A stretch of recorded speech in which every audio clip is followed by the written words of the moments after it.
సాయంకాల సమయంలో తండ్రిని దేవుని ఆరాధించటకు ఈ స్థలానికి విచ్చేసిన సోదరులకు నా వందనాలు. లూకా రాసిన సువార్త 17వ అధ్యాయంలో ఉన్న మాటలు మనం చదివాం. ఏదైనా ఒక భాగాన్ని మనం చదివేటప్పుడు సందర్భం ఏంటి, ఎవరెవరి మధ్య ఈ సంభాషణ జరుగుతుంది అనేది తెలుసుకోవడం చాలా ప్రాముఖ్యమైనది. ఆ సంభాషణ ఎవరెవరి మధ్య జరుగుతుందో తెలుసుకోబోయినట్లయితే కొన్నిసార్లు మనకు సంబంధం లేనటువంటి విషయాల్ని మనం అన్వయించుకోవడం కానీ, లేదా మనకు చెప్పనటువంటి వాటిని మనం పాటించాలనే బోధ పొందడం కానీ జరుగుతుంది. లేదా మనకు చెప్పిన వాటిని మనం విస్మరించేటటువంటి పరిస్థితి కూడా తటస్థిస్తుంది.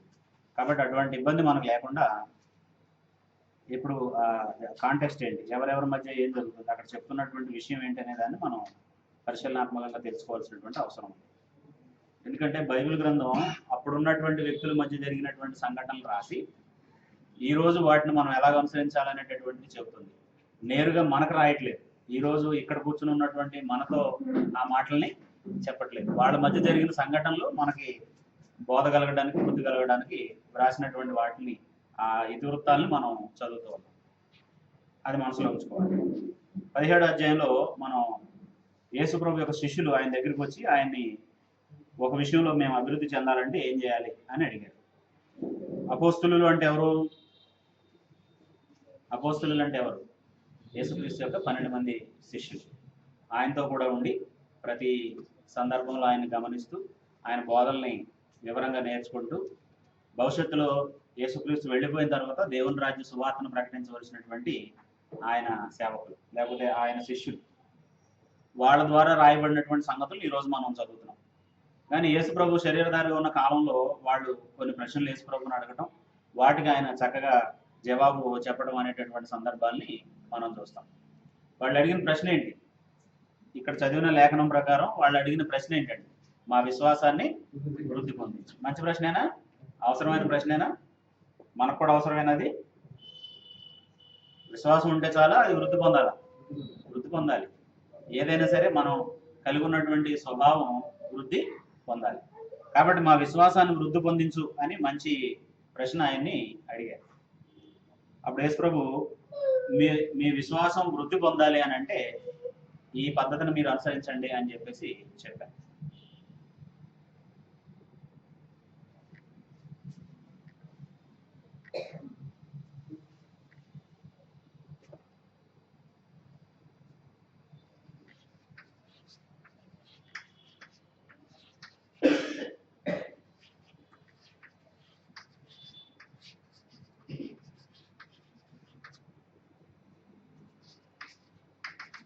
విశ్వాసం వృద్ధి పొందడానికి ఏం చేయాలి అనే దాన్ని యేసుప్రభు చెప్పిన మాటల్లోనే మనం ఆలోచించాలి.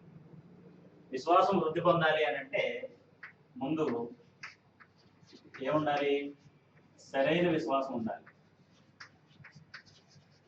మనకు తెలిసినటువంటి ప్రకృతి నియమం ఏంటంటే, ఒక మొక్క ఫలించాలి, అది ఎదిగి ఒక పెద్ద చెట్టుగా లేకపోతే వృక్షంగా మారాలి అని అంటే విత్తనం నాణ్యమైంది అయి ఉండాలి. నాణ్యమైంది అయి ఉండాలా? ఏదో విత్తనం ఎదిగి పెద్ద మొక్క అయిపోతుందా, లేదా పెద్ద చెట్టు అయిపోతుందా, ఫలాలని చేస్తుందా? లేదు. సరైన విశ్వాసాన్ని ముందు కలిగి ఉండాలి. వాళ్ళకి ఆ సమస్య లేదు, మనం దాని గురించి ఆలోచించాలి తప్ప నేను నమ్మిన బోధ సరైందా కాదా అని వాళ్ళకి ఆ సమస్య లేదు. ఎందుకంటే వాళ్ళు ఎవరి దగ్గర నేర్చుకుంటున్న వాళ్ళు? యేసుక్రీస్తు దగ్గర నేర్చుకుంటున్నారు. యేసుక్రీస్తు ఎవరి దగ్గర నుంచి పంపబడిన బోధకుడు? దేవుని దగ్గర నుంచి పంపబడిన బోధకుడు. కాబట్టి వాళ్ళకి ఆ సమస్య లేదు. కానీ యేసుప్రభు బోధించిన మాటలన్నింటినీ కూడా సరైన దృక్పథంతో వాళ్ళు విశ్వసించాలి. మంచి బోధ అందినంత మాత్రాన మంచి విశ్వాసం ఉండదు. దాన్ని స్వీకరించిన పద్ధతిని బట్టి అది మంచిదా కాదా అనేటటువంటిది ఉంటుంది. అవునా? మంచి బోధ అందితే మంచి విశ్వాసం ఏర్పడటానికి బోధ మూలమే.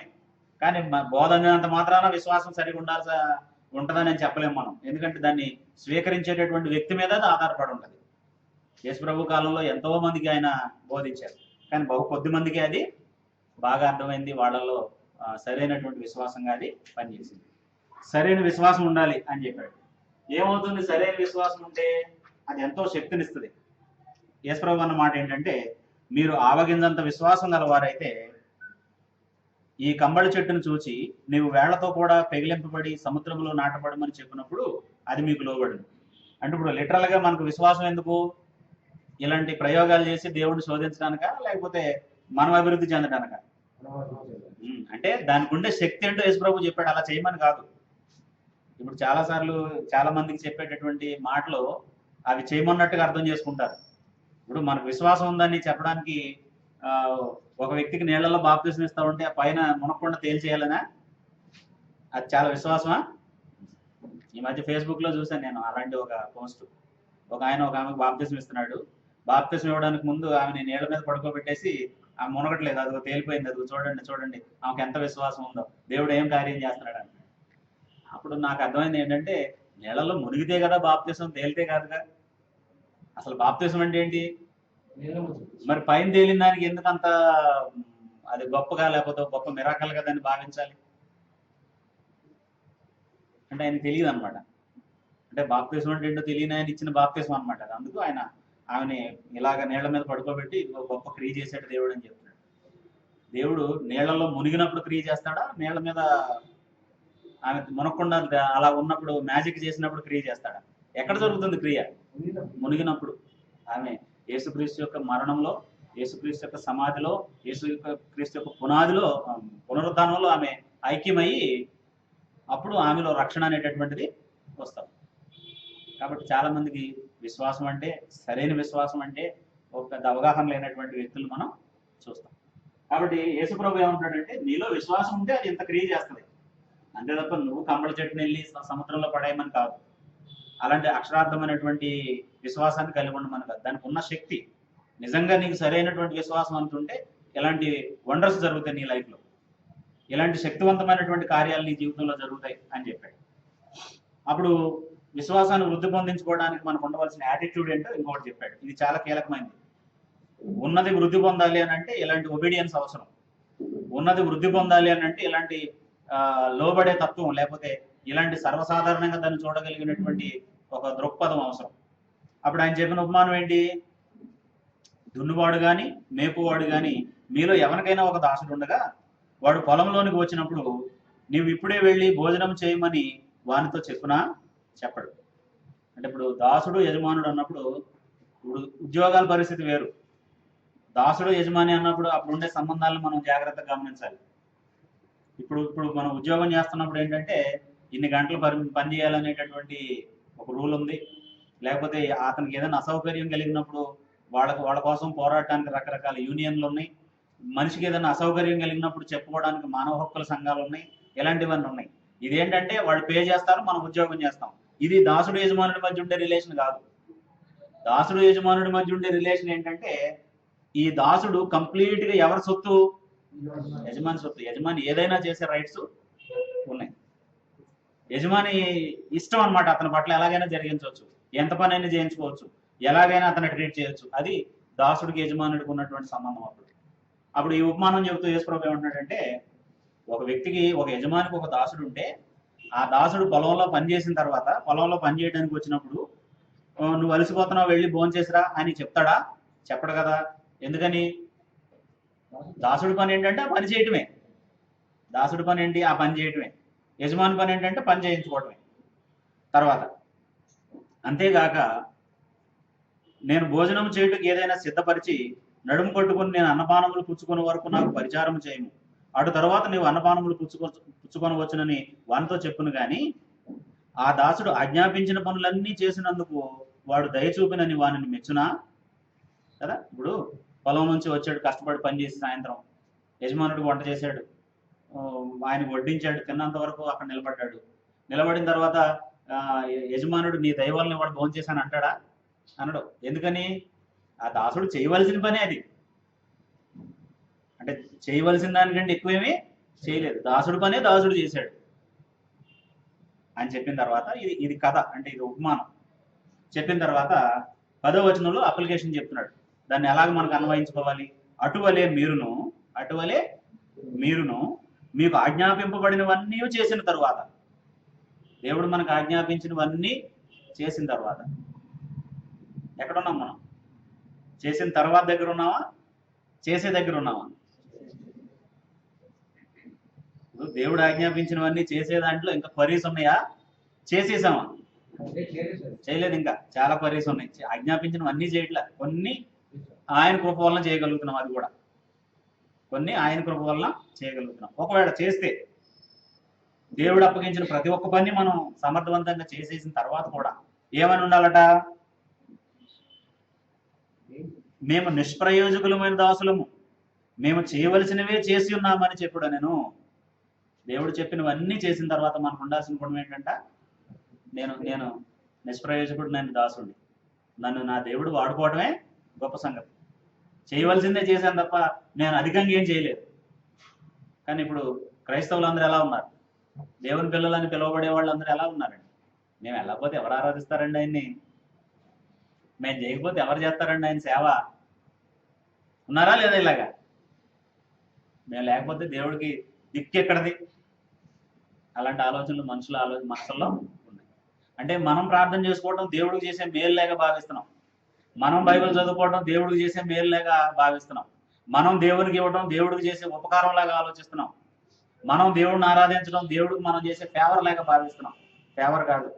ఎవరి కోసం ఇవన్నీ? మన కోసం మనం చేస్తున్నాం. మన కోసం మనం చేస్తున్నాం. అంటే ఒక క్రిస్టియన్కి, లేకపోతే చాలా కాలం సేవ చేసినటువంటి వ్యక్తులకు సైతం కొన్ని విషయాలు అర్థం కావట్లేదు. ఒకసారి నేను ఇంతకుముందు కూడా మీకు చెప్పాను అనుకుంటున్నాను. ఒకసారి నేను వేణు డేవిస్ గారు ఏలూరులో ఒక వాళ్ళ ఇంట్లో కలిసి మాట్లాడుకుంటున్నాం, ఏదో విషయాన్ని డిస్కస్ చేస్తున్నాం. అప్పుడు నెల్లూరు వైపు నుంచో ఎక్కడి నుంచో ఒక సేవకుడు వచ్చారు, ఒక ప్రీచర్ వచ్చారు. ప్రీచర్ వచ్చి ఆయన ఇంట్రడ్యూస్ చేసుకుంటున్నాడు అన్నమాట వేణు డేవిస్ గారికి. ఆయన సో అండ్ సో పర్సన్ అని చెప్పి ఆయన చెప్పిన మాట ఏంటంటే, I'm suffering for lord for 20 years అని చెప్పాడు. వై అన్నాడు ఈయన. ఈయనంటే వై అంటున్నాడు ఏంటి అనుకున్నాను. నాకు కూడా అప్పుడు దాకా క్లారిటీ లేదు. అప్పుడు నా వైపు చూసి అంటే ఆయనకి చెప్పు వినోద్, ఆయనకి చెప్పు, is okay now, you don't worry about him అని చెప్పాడు. అంటే ఇప్పుడు యేసుప్రభు కోసం నువ్వు శ్రమ పడాల్సినంత అవసరం ఏమీ లేదు. ఆయన తండ్రి గుడి పర్సన్ ఉన్నాడు, ప్రశాంతంగా ఉన్నాడు, చాలా బాగున్నాడు ఆయన. నువ్వెందుకు ఆయన కోసం శ్రమ పడుతున్నావు? నీ రక్షణ కాపాడుకోవడానికి శ్రమ పడు, నీ విశ్వాసాన్ని కాపాడుకోవడానికి నీ కోసం నువ్వు శ్రమ పడుతున్నావు. కానీ మనం ఏమనుకుంటాం? ఎవరి కోసం శ్రమ పడుతున్నాం అని? దేవుని కోసమా మన కోసం శ్రమ పడుతున్నాం? మనం నీతిగా బ్రతకడం కోసం శ్రమ పడుతున్నాం, మనం విశ్వాసంగా బ్రతకడం కోసం శ్రమ పడుతున్నాం.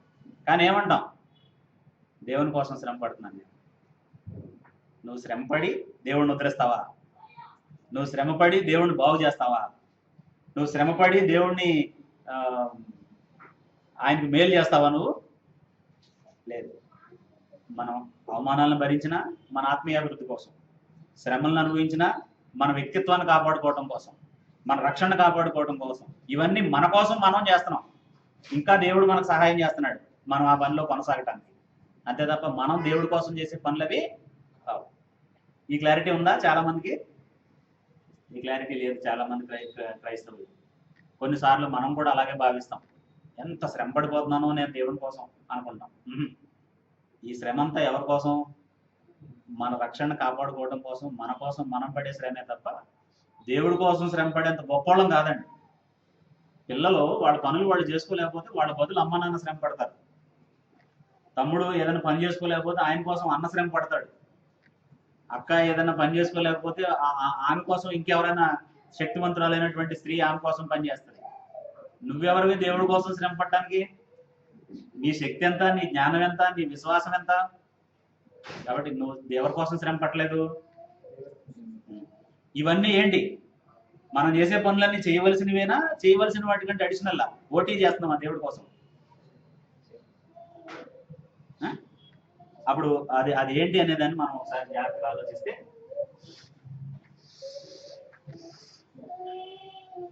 బాప్తిజం పొందినటువంటి తొలి రోజు అంటే మనకు సువార్త ప్రకటించబడింది. ఆ సువార్తలో మనం ఏమన్నామంటే, నేను నమ్మకంగా జీవించి దేవుడిచ్చే నిత్య జీవాన్ని స్వతంత్రించుకుంటాను, కుమారుడు అనే గుర్తింపుతో బ్రతుకుతాను అని మనం ఒప్పుకున్నాం.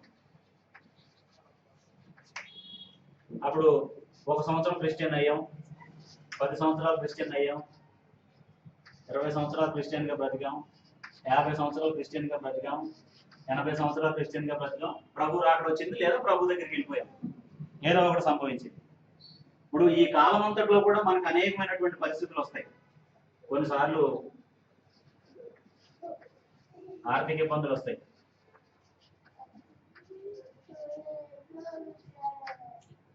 కొన్నిసార్లు మనుషుల దగ్గర నుంచి అవమానాలు ఎదురవుతాయి, కొన్నిసార్లు మనుషుల దగ్గర అంటే అనారోగ్యం వస్తుంది, కొన్నిసార్లు అతిశయం వస్తుంది అన్ని ఉండటాన్ని బట్టి, కొన్నిసార్లు ఇంకేవో మన జీవితంలో మనం ఎదుర్కొనేటటువంటి ఇంకేవో కొన్ని ఉంటాయి. ఏమి ఇప్పుడు ఆర్థిక ఇబ్బంది వచ్చింది, మనకు ప్రకటించబడిన సువార్తలో ఉందా లేదండి? అది అంటే అది ఆర్థికంగా పుంజుకోవడం నా లక్ష్యం కాదు. ఆర్థికంగా ఇబ్బంది వచ్చినప్పుడు దేవుడు జ్ఞానం ఇస్తాడు, నేను మరలా మామూలు స్థితికి వస్తాను. లేదా ఎక్కడ నా అవసరాల్ని సరి చేసుకోవాలో అక్కడ సరి చేసుకుంటాను, నేను మామూలు అవుతాను. ఇప్పుడు ఇది మనకు ముందు ప్రకటించబడింది, అంగీకరించామా లేదా? ఇది ఉందా?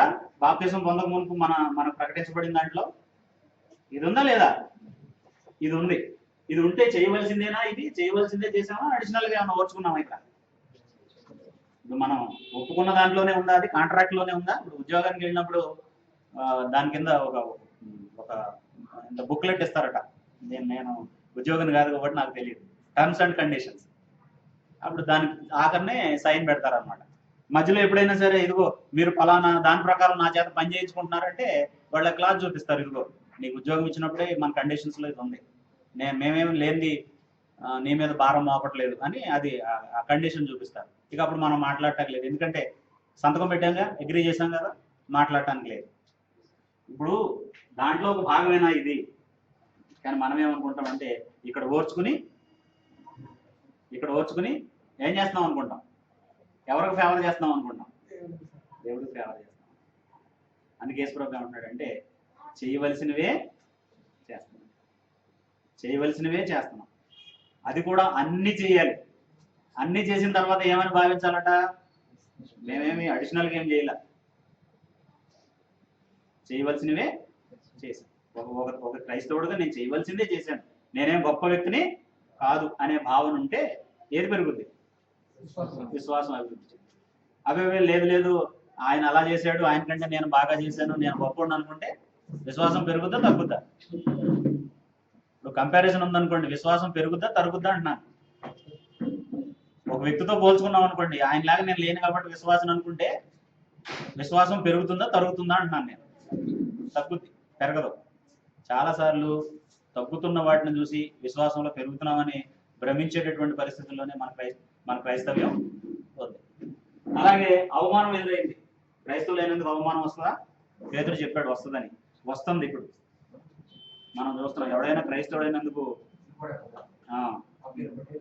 అవమానం పొందితే ఆ పేరును బట్టి దేవుడిని మహింపరచాలి. అవును, నాకు అవమానం వచ్చినా సరే నేను క్రిస్టియన్నే, ఆ విషయంలో నేను లోకానికి తక్కువగా కనపడినా సరే నేను ఆయన కుమారుణ్ణే అని దానితోనే దేవుడిని మహింపరచాలి. అంటే అది మనం చేయవలసిన పనేనా? అడిషనల్గా ఏమైనా వచ్చిందా? చేయవలసిన పనే. ఒకవేళ అనారోగ్యం వచ్చినా సరే నేను నిన్ను హత్తుకుని ఉంటానని మనం ఒప్పుకున్నామా లేదండి? ఒప్పుకున్నాం. చేయవలసిందేనా అడిషనల్గా చేస్తున్నావా? అతిశయం వచ్చింది, దాన్ని కంట్రోల్ చేసుకున్నాం.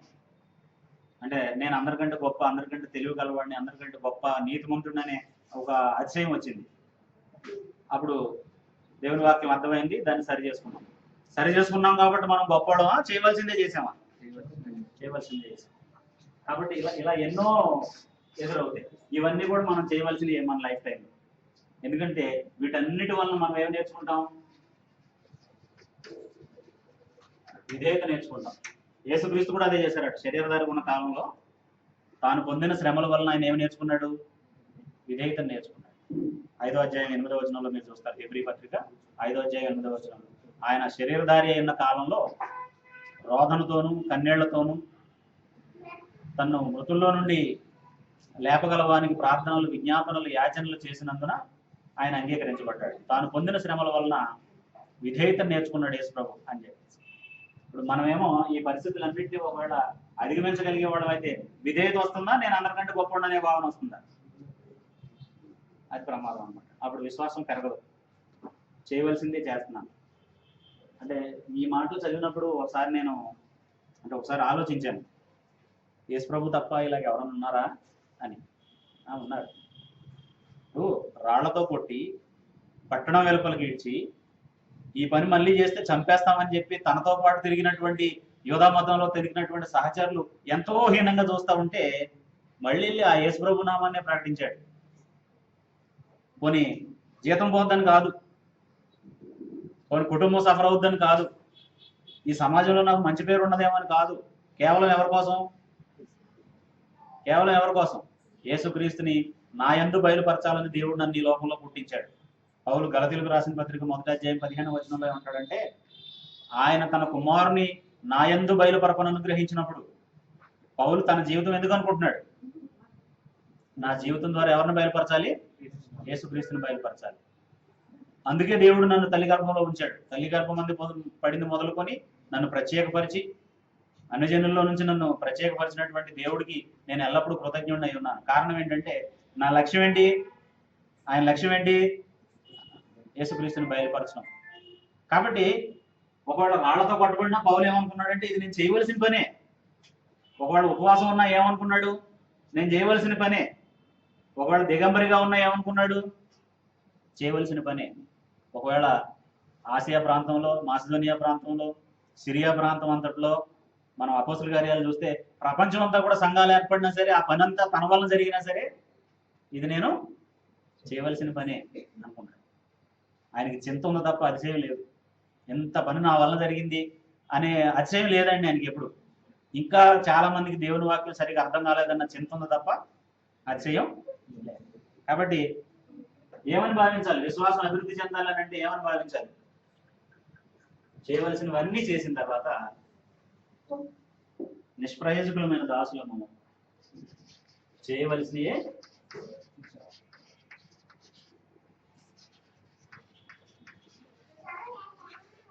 చేసిదని అనుకోవాలి. చేయవలసినయే చేసాం. ఎంతమంది ఉంటారు క్రైస్తవులుగా ఒకవేళ ఈ పద్ధతిని ముందు కొనసాగించాల్సి వస్తే? ఎంతమందికి ఇష్టం ఉంటుంది ఇది కదా? మనలో దేవుడు గొప్పవాడు కావాలని కోరుకుని ఉంచాడు. దాన్ని మనం ఎలా దుర్వినియోగం చేసుకుంటామంటే ప్రతి చిన్న పనికి మనల్ని ఎవరో ఒకళ్ళు అప్రిషియేట్ చేయాలి కదా.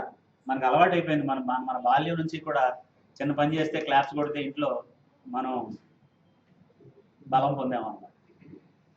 నేను నా అంతటా అంటే ఆ వయసుకి అర్థం కాదు. నా అంతటా నేను లేచి నిలబడితే నన్ను ఎంకరేజ్ చేయడానికి చప్పట్లు కొడితే నేను అందరికంటే గొప్పడు అనుకుంటున్నానండి, ఇదేం ఫూలిష్నెస్ అనిపించినప్పుడు అనిపించలేదు. మన భవిష్యత్తు కోసం మనం చదువుకుంటే మంచి మార్కులు వస్తే భలే చదివాడు అని అంటే నేను ఆడికంటే గొప్పడు అనుకుంటాడు వాడు. అది ఎవరి కోసం నువ్వు చదివింది? నీ భవిష్యత్తు కోసం. నీకు వచ్చిన మార్కుల వల్ల ఎవరికి ప్రయోజనం లేదు. నువ్వు అది చేస్తే నీకు కూడా ప్రయోజనం లేదు. అవునా కాదండి? కాబట్టి మేము చేయవలసినవే చేసాం, మేము గొప్పగా ఏం చేయలేదు అనే ఆలోచన ఎవరిలోనైతే ఉంటుందో వాళ్ళు ఇంకా లోబడి దేవునికి పనిచేస్తారు. ఇప్పుడు యేసు ప్రభు నీళ్ల మీద నడిచిన వెంటనే నా ఎంతటోళ్ళు లేడు అనుకుంటుంటే ఏమై ఉండేది? ఆ ప్రోగ్రాం అక్కడితో ఆగిపోతుండేది. యేసు ప్రభు కొంతమందికి సువార్త ప్రకటించిన తర్వాత వాళ్ళందరూ ఈయనే లోకానికి రావాల్సిన మెస్సీ అని నమ్మిన తర్వాత ఆయన రిలాక్స్ అయిపోయి ఉంటే ఏమై ఉండేది? ఆయన సిలువ వరకు వెళ్ళుండేవాడు. సిలువ వేయబట్టడానికి ముందు కూడా నీ చిత్తమే సిద్ధించను కాదు.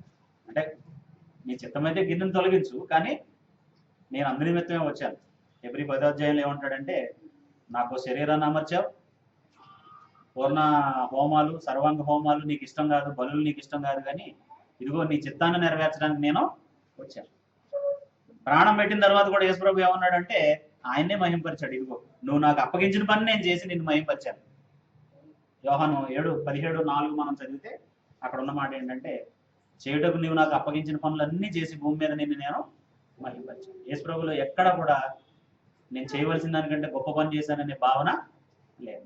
ఆయన తర్వాత అపోస్తులు ఎవరికి కూడా అంటే ఇదేమో చెప్పిన కాలం వేరు. నేను చెప్తుంది ఏంటంటే తర్వాత వాళ్ళ జీవితాలను మనం పరిశీలన చేస్తే, యేసుప్రభు మరణానంతరం వాళ్ళ జీవితాలను మనం పరిశీలన చేస్తే ఈ సూత్రాన్ని వాళ్ళు పాటిస్తూ బ్రతికారా? ఇది వదిలేసి మేము ఎవరం గొప్పవడం అనే ఆలోచనలు వచ్చినాయి వాళ్ళకి. అంటే అపోస్తులను బట్టి మనుషులు అతిశయించారు, కానీ మనుషులను బట్టి అపోస్తులు ఎప్పుడు అతిశయించలేదు. ఇప్పుడు కొరింథీ పట్టణంలో అక్కడ ఇక్కడ చూస్తే కొంతమంది అపోస్తులను బట్టి వీళ్ళు అతిశయించారు. మేము పౌలు వాళ్ళం, మేము కేఫా వాళ్ళం, మేము వాళ్ళకి అంటే బర్నబా వాళ్ళం, లేకపోతే క్రీస్తు వాళ్ళం అని ఇలాగా అతిశయించారు. అపోస్తులు ఎవరిని బట్టి ఎక్కడ అతిశయించలేదు. ఒకవేళ అలాంటి అతిశయం వాళ్ళకు ఉండుంటే మన దాకా సువార్త వచ్చిండేది. కాబట్టి విశ్వాసాన్ని అభివృద్ధి చేసుకోవడానికి సూత్రం ఏంటి? యేసు ప్రభువు చెప్పింది సూత్రం కంటే గొప్ప సూత్రాన్ని మనం ఏమన్నా కనుక్కోగలమా? అంతకంటే బెస్ట్ మెథడ్ ఏదైనా ఉందా? కానీ ఈరోజు విశ్వాసం అభివృద్ధి పొందాలంటే మనుషులు ఎన్నుకుంటున్న పద్ధతులు ఏంటో తెలుసా? ఎవరి చేతన్నా ప్రార్థన చేయించుకోండి. ఎవరన్నా నెత్తి మీద చేతులు పెట్టి, తల మీద చేతులు పెట్టి ప్రార్థన చేస్తే విశ్వాసం అభివృద్ధి చెందుతుంది. దాని గొప్ప సేవకుడు అయిపోతాడు. ఇదే విశ్వాసం అభివృద్ధి చెందడానికి మార్గం. పోనీ అందరి బదులు ఎవరైనా ఒక వ్యక్తి, ఈ సంఘంలో ఉన్న వాళ్ళు అందరూ అభివృద్ధి చెందాలని ఒక వ్యక్తి తను ప్రతిష్ఠించుకుని ప్రార్థన చేస్తే విశ్వాసం అభివృద్ధి పొందుద్దా? అది మన వ్యక్తిత్వాన్ని బట్టి విశ్వాసం అభివృద్ధి పొందుతుంది. కాబట్టి కొంచెం హై స్టాండర్డ్ ఇది.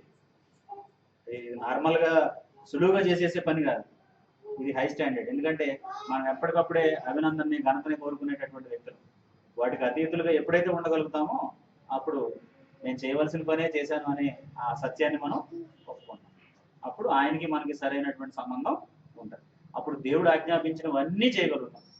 అలా కాకపోతే కొన్ని చేసిన తర్వాత మనకి తలకెక్కుద్ది అనమాట అండి. నేను చాలా గొప్పవాడిని, నేను చాలా వాళ్ళకంటే ఎక్కువ, వీళ్ళకంటే ఎక్కువ అనే ఆలోచనలు వస్తాయి. ఆ తర్వాత మనుషుల మధ్య విభేదాలు వస్తాయా, వాటిని బట్టి సహవాసం పెరుగుద్దండి.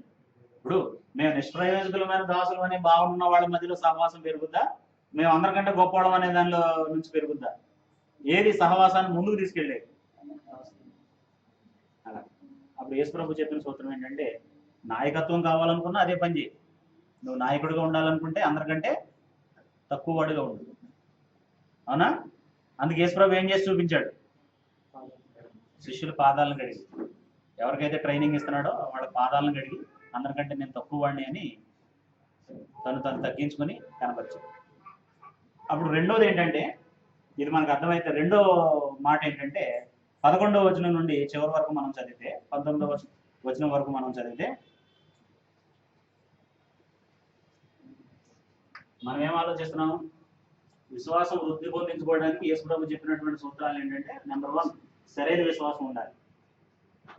నెంబర్ 2 విశ్వాసంతో మనం చేసిన పనులన్నీ చేసిన తర్వాత నేను చేయవలసిందే చేశాను తప్ప ఇతరుల కంటే మేము గొప్పవాళ్ళం కాదు, నిష్ప్రయోజకులమైన దాసులం అనే భావాన్ని కలిగి ఉండాలి. ఇలాంటి బోధనలు యేసు ప్రభు చేస్తూ ఉంటే ఆయన విడిచిపెట్టి పోయారండి చాలా మంది. మీరు వెళ్ళిపోవాలనుకుంటున్నారా? మీరు కూడా వాళ్ళలాగా వెళ్ళిపోతారా అని అంటే, ఈ బోధన నమ్మి ఈ బోధన విశ్వసించిన పేతురు ఏమన్నాడు? ప్రభువా, ఎక్కడికి వెళ్ళిపోతాం? నిన్ను విడిచిపెట్టి ఎక్కడికి వెళ్ళిపోతాం? నీవే నిత్య జీవపు మాట్లాడగలవాడివి. నా గోలేమో నిత్య జీవాన్ని చేరుకోవడం, నువ్వేమో నిత్య జీవపు మాట్లాడగలవాడివి. ఎలా వెళ్ళిపోతాను? వరాకిల్ బేస్డ్ జాబ్ చేసేవాడు, వరాకిల్ చేసినోడి దగ్గర నుంచి ఎక్కడికి వెళ్ళిపోతాడు? వెళ్ళిపోయి ఏం ఉద్యోగం చేస్తాడు? అవునా? అది ఇప్పుడు అది చేయాలనుకున్న వ్యక్తి అది నేర్పే వ్యక్తి దగ్గరే ఉంటాడు. స్ట్రాంగ్ అది చేయాలనుకున్న వ్యక్తి అది వదిలేసి వెళ్ళి ఏం చేస్తాడు? ఏం చేయలేడు. కాబట్టి నిత్య జీవం మాటలు ఉన్న యేసు ప్రభు దగ్గర నుంచే నిత్య జీవాన్ని ఒక వ్యక్తి సంపాదించగలరు. అందుకు ఆయన చేయమని ఆజ్ఞాపించినవన్నీ చేసి నేను నిష్ప్రయోజకులు అనే భావాన్ని అపోస్తులు కనపరిచాడు. మరి ఇప్పుడున్న దైవజనులాగా స్వస్థత వరాలు ఉన్న డిగ్రీలు పెట్టుకోవాల్సి వస్తే అపోస్తుల్లో ఎన్ని డబ్బులు సంపాదించాలి, ఎన్ని ఏరియాలకి వాళ్ళు సూపర్వైజర్లు అవ్వాలి, ఎంత పేరు ప్రఖ్యాతల్ని మూట కట్టుకోవాలండి. ఇక అసలు వాళ్ళు బ్రతుకున్నంత కాలం వాళ్ళు ఏ దేశంలో నివసిస్తున్నారో ఆ దేశానికి వేరే వాళ్ళు ప్రధానమంత్రులు, రాష్ట్రపతులు అవడానికి వీలు లేదు. కానీ వాళ్ళు చాలా సామాన్యమైనటువంటి బ్రతుకుని బ్రతికారు. అందుకే పోయిన వారం కిరణ్ చెప్పిన పాఠంలో, అంటే 11వ అధ్యాయంలో, అట్టి వారికి లోకము యోగ్యమైంది ఇది శాశ్వతం అనుకుని బ్రతకలేదు వాళ్ళు. ఇదే దీన్ని సంపాదించుకుందామనే ఉద్దేశంతోనే వాళ్ళు బ్రతకలేదు. దేవుని చిత్తాన్ని నెరవేర్చాలని బ్రతికారు. అలాగని తిండి లేకుండా అలమటించాల, వస్త్రాలు లేకుండా బాధపడలా. సమాజంలో వాళ్ళకు ఉండే గుర్తింపు వాళ్ళకు ఉందా లేదా? తగుమాత్రపు జీవితాన్ని జీవిస్తూనే వాళ్ళు బ్రతికారు. అంతకంటే ఆనందాన్ని కనుగోలేము కూడా ఇంకా వేరే దాంట్లో. కాబట్టి చేయవలసిన పనులన్నీ చేసి మనం విశ్వాసాన్ని ఏం చేయాలంటే నిష్ప్రయోజకులమైన దాసులమని చేయవలసినవే చేసాం, అంతకంటే ఎక్కువ చేయలేదు అనే భావన మనం కలిగి ఉండాలి. మనకి ఇష్టం ఉన్నా ఇష్టం లేకపోయినా ఈ పద్ధతిలోనే విశ్వాసం వృద్ధి చెందుతుంది. ఇంకేదన్నా దానికి ఆల్టర్నేటివ్ చెప్పండి అంటే ఆల్టర్నేటివ్ లేదు, అది మాత్రమే ఉంది అక్కడ కదండి. ఇప్పుడు డాక్టర్ దగ్గరికి వెళ్ళామనుకోండి, ఇంజక్షన్ భయం అయితే ట్యాబ్లెట్ ఇస్తాడు, ట్యాబ్లెట్ కూడా భయం అయితే సెలైన్ ద్వారా ఆ మెడిసిన్ పంపించి ఏర్పాటు ఏదో చేస్తారు. వాళ్ళ దగ్గర చాలా ఆప్షన్స్ ఉన్నాయి. యేసు ప్రభు దగ్గర ఒక ఆప్షనే ఉంది, ఆయన చెప్పింది మనం చేయడం. 2-3 ఆప్షన్లు లేవండి, ఒకటే. ఆ ఒక ఆప్షన్ ఏంటంటే మేము నిష్ప్రయోజకులమైన దాసులం. అదే ఆత్మ విషయమే దీనులైన వారు ధన్యులు, పరలోక రాజ్యము దీనుడుగా ఉన్నటువంటి అదే వాళ్ళ పట్లే ఆయన కృపని కనపరుస్తాడట దేవుడు. అలాగే అప్పుడు మూడోది ఏమని చెప్పాడంటే కృతజ్ఞత గలవారై ఉండండి. విశ్వాసం వృద్ధి చెందాలంటే ఏముండాలి మనలో?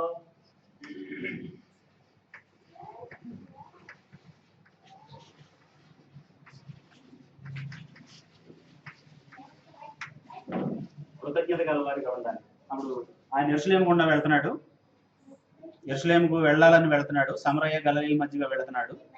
ఆయన గ్రామంలోకి వెళుతున్నప్పుడు 10 మంది కుష్ఠరోగులు ఆయనకు ఎదురుగా వచ్చి దూరాన్ని నిలిచి, ఎదురుగా వచ్చి దూరాన్ని ఎందుకు నిల్చుంటారు? కుష్ఠరోగులు వాళ్ళు సమాజంతో చేరకూడదు.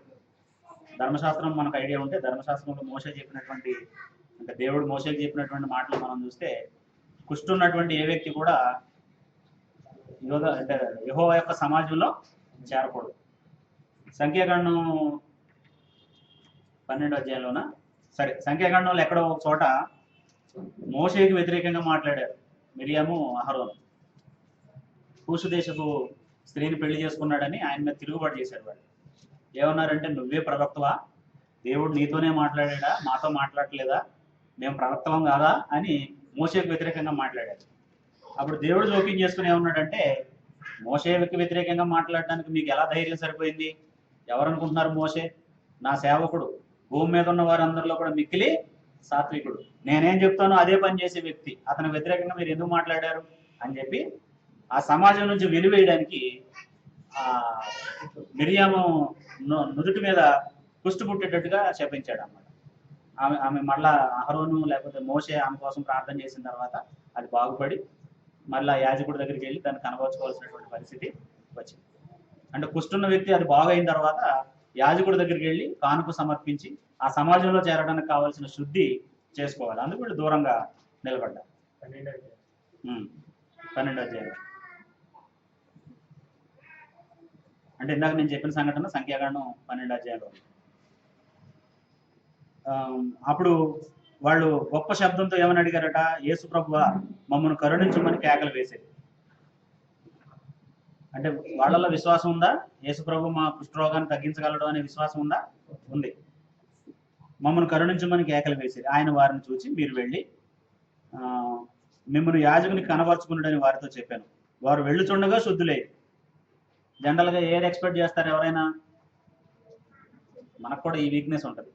డాక్టర్ దగ్గరికి వెళ్ళినప్పుడు ఆ సెటస్కోప్ పెట్టి ఆయన ఇక్కడ చూడాలని, చేయబట్టుకుని ఎలా ఉందమ్మా ఏంటని అడగాలని, అలాగే. అలా కాకుండా ఇలా చూసి ఏం టాబ్లెట్ రాసి ఇచ్చాడనుకో, ఈయనేం డాక్టర్ అంటామండి. అంటామా లేదా? అంటే సాధారణ మన సైకాలజీ ఎలా ఉంటుంది అంటే, డాక్టర్ మనం చేయబట్టుకుంటే చాలా కంఫర్ట్ అవుతాం. భలే భలే ప్రేమగా చూసాడు ఆయన, భలే అంటే చాలాసేపు మాట్లాడితేనేమో మనకు బాగా చూసినట్టు అనిపిస్తుంది అనమాట అండి.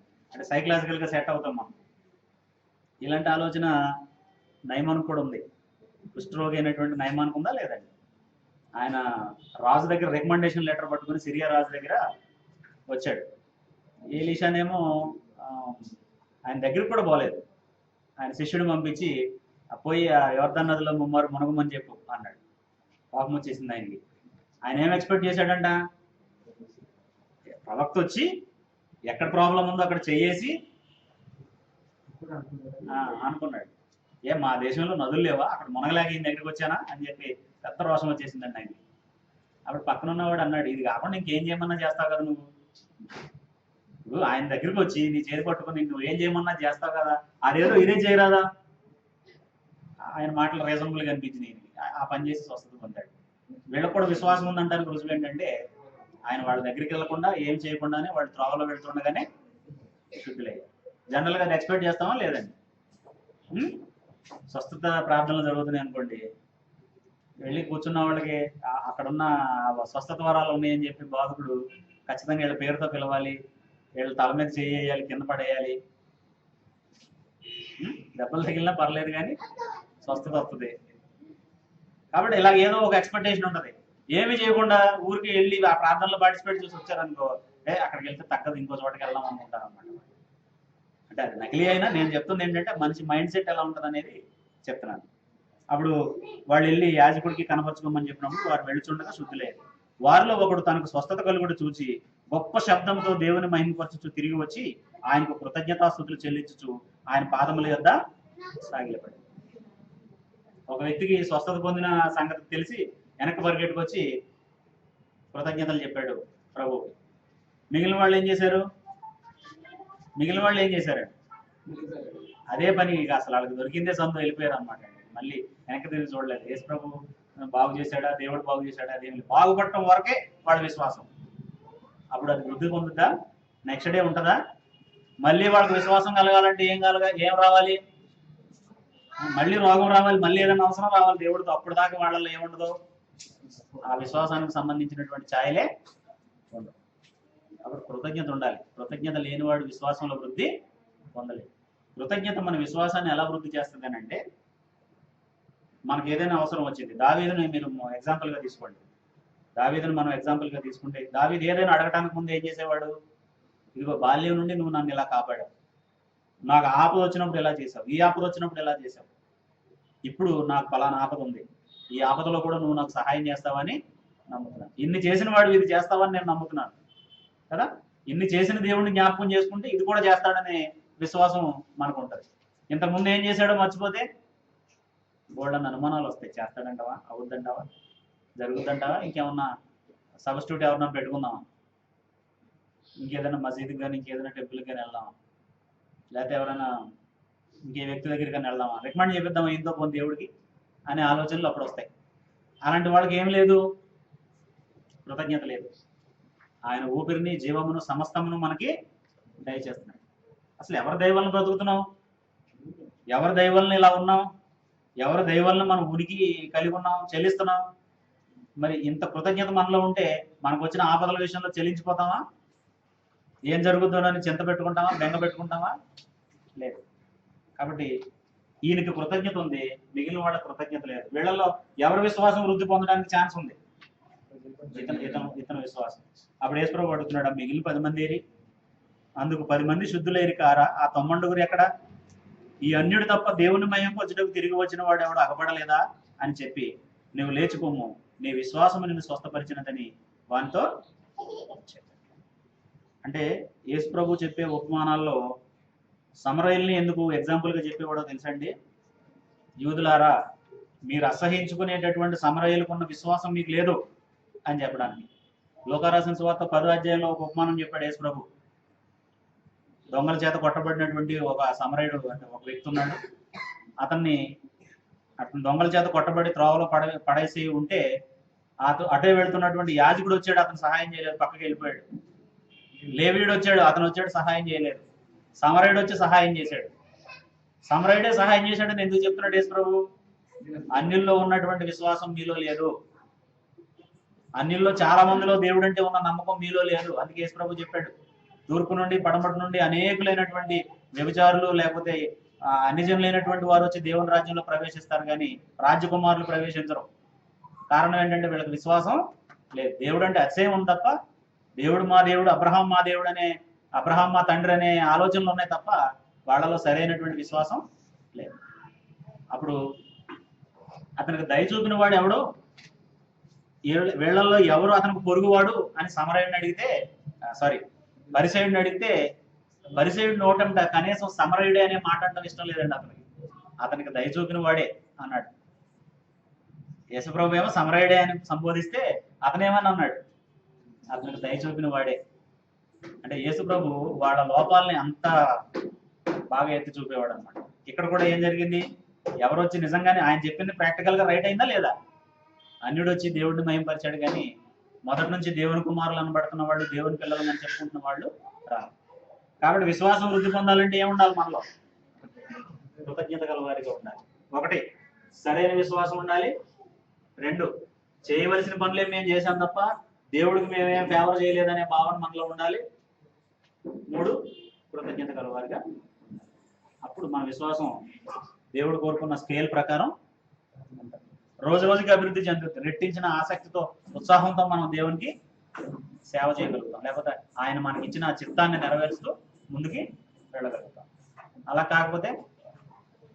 కాకపోతే వ్యక్తుల మధ్య అతిశయాలు ఉన్నాయి. ఇప్పుడు ఆ వ్యక్తి కంటే ఈ వ్యక్తి గొప్పవాడు, ఈయన కంటే ఆయన ఎక్కువ విశ్వాసం గలవాడు, ఆ చర్చ్ కంటే ఈ చర్చ్ ఎక్కువ విశ్వాసం గలది, ఈ ఏరియాలో ఉండే సంఘాల కంటే ఆ ఏరియాలో ఉండే సంఘాలు ఎక్కువ విశ్వాసం గలవి, ఈ రాష్ట్రంలో ఉండే క్రిస్టియన్స్ కంటే ఆ రాష్ట్రంలో ఉండే క్రిస్టియన్స్ ఎక్కువ.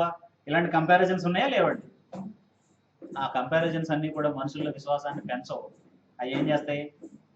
తగ్గిస్తాయి. మన డౌన్ఫాల్ స్టార్ట్ అవుతుంది అనమాట అండి అక్కడి నుంచి. కాబట్టి మనం విశ్వాసాన్ని వృద్ధి చేసుకోవాలంటే యేసు ప్రభు బోధన అనుసరించి. ఎందుకంటే విశ్వాసమునకు కర్త, దాన్ని కొనసాగించువాడు ఆయన వైపు చూస్తూ, ఆయన మాటలు వింటూ మనం ఏం చేయాలి? సరైన విశ్వాసంతో, నిష్ప్రయోజకులమైన దాసులు అనే భావనతో, కృతజ్ఞత గలవారిగా ఉంటూ మన విశ్వాసాన్ని వృద్ధి చేసుకోవాలి. అప్పుడు ఇలా ఆలోచిస్తే దేవుడు మోనార్క్ లాగా అనిపిస్తున్నాడా? దేవుడు ఏంటంటే ఆయన అన్నదంతా చేపించుకున్నాడు, మనతో మోనార్క్ అనుకుంటున్నామా? ఓకే, మోనార్క్ అయినా మనకి ఇబ్బంది లేదు, ఎందుకంటే ఆయన నీతిమంతుడు. మోనార్కు దుర్మార్గుడు అయితే మనకి ఇబ్బంది. కానీ ఇప్పుడు డొమిషన్ లాంటి, నీరో లాంటి చక్రవర్తులు మోనార్కులుగా ఉండి మనుషులు చంపేశారు వాళ్ళ స్వార్థాల కోసం. అలాంటి మోనార్కుల వల్ల ప్రమాదం. ఒకవేళ ఈ విషయంలో దేవుడు మోనార్క్ అయినా పర్వాలేదు, ఎందుకంటే ఆయన నీతిమంతుడు, పరిశుద్ధుడు. ప్రేమ ఆయన యొక్క తత్వం. ఇన్ని మంచి గుణాలు, ఇన్ని దైవ లక్షణాలు ఉన్నటువంటి వ్యక్తి మోనార్క్గా మన పట్ల ఉంటే మనకి నష్టమే ఉంది? మనకు వచ్చిన ఇబ్బంది ఏముంది? మంచి పద్ధతిలోనే మనం ముందుకెళ్తాం తప్ప మనకు వచ్చిన నష్టమేమీ లేదు కదా. కాబట్టి దేవుడికి మనకి ఉండేటటువంటి ఆ సంబంధం అలా ఉండాలి. మనం ఏ పరిస్థితుల్లో కూడా దేవుడికి నో చెప్పే వాళ్ళగా ఉండకూడదు అని చెప్పాడు. రోమిలికి రాసిన పత్రిక 9వ అధ్యాయంలో పౌలు ఒక సంబంధాన్ని చెప్పాడు. కుమ్మరికి కుండకి ఉండే సంబంధం అట. కుండను ఎలా రూపించాలనేటటువంటిది ఎవరి బాధ్యత? అది కుమ్మరి పని. అది కుండ ఆలోచించకూడదు. ఏ సైజులో చేయాలి, ఏ పరిమాణంలో చేయాలి, ఎలా చేయాలి, ఏ షేప్ పెట్టాలి, కుండ పని కాదు అది. అది ఎవరి పని? కుమ్మరి పని. ఇప్పుడు కుమ్మరి చేతిలో చక్కగా ఒదిగినటువంటి కుండకే ఒక గుర్తింపు అది ఉంటది, లేకపోతే అది ఒక మట్టిగానే మిగిలిపోతుంది. అవునా కదా? కుమ్మరి ఆ మట్టిని ఉపయోగించుకుని ఒక కుండలా తయారు చేస్తున్నప్పుడు అది మనుషులు ఉపయోగించుకోవాలన్నా, దానికి ఒక గుర్తింపు రావాలన్నా ఎవరి చేతిలో ఒదగాలది? కుమ్మరి చేతిలో. అలా ఒదగట్లేదు అనుకోండి, ఆ కుండ తయారు చేయడానికి బదులు ఆ మట్టిని బయట పాడేస్తాం. అప్పుడు మన మనుగడే ఉండదు. కాబట్టి దేవుడికి ఎట్టి పరిస్థితుల్లో మనం ఏం చేయకూడదు? నో అనేది చెప్పకూడదు. ఆయన ఆజ్ఞలు భారమైనవి కావంటాడు యోహాను రాసిన మొదటి పత్రిక 5వ అధ్యాయం. ఆయన మనల్ని ప్రేమించి ప్రేమతోనే మనకు ప్రతి బాధ్యతని అప్పగిస్తున్నాడు. కాబట్టి మన విశ్వాసాన్ని వృద్ధి పొందించుకోవడానికి 3 సూత్రాలను ఆలోచించాం. ఏంటవి? నెంబర్ 1, సరైన విశ్వాసం ఉండాలి. నెంబర్ 2, మేము చేయవలసినవే చేసాం, ఆయన దాసులు మేము, ఆయన మా యజమాని అనే భావన. 3, కృతజ్ఞత ఉండాలి. ఇంత మేలు చేశాడు దేవుడు నాకు అనే నమ్మకం ఎప్పుడైతే మనలో ఉంటుందో మన విశ్వాసం ఆటోమేటిక్గా పెరుగుతుంది. ఈ సూత్రాలను ఉపయోగించుకుందాం, మన విశ్వాసాన్ని అభివృద్ధి చేసుకుందాం, దినదినాభివృద్ధి చెందుదాం క్రైస్తవులుగా. ఒకరోజు దేవుడు ఇచ్చేటటువంటి నిత్య రాజ్యాన్ని స్వతంత్రించు. ఇంతవరకు ఆసక్తిగా నాతో వాక్యాన్ని ఆలోచించిన మీ అందరికీ నా వందనాలు.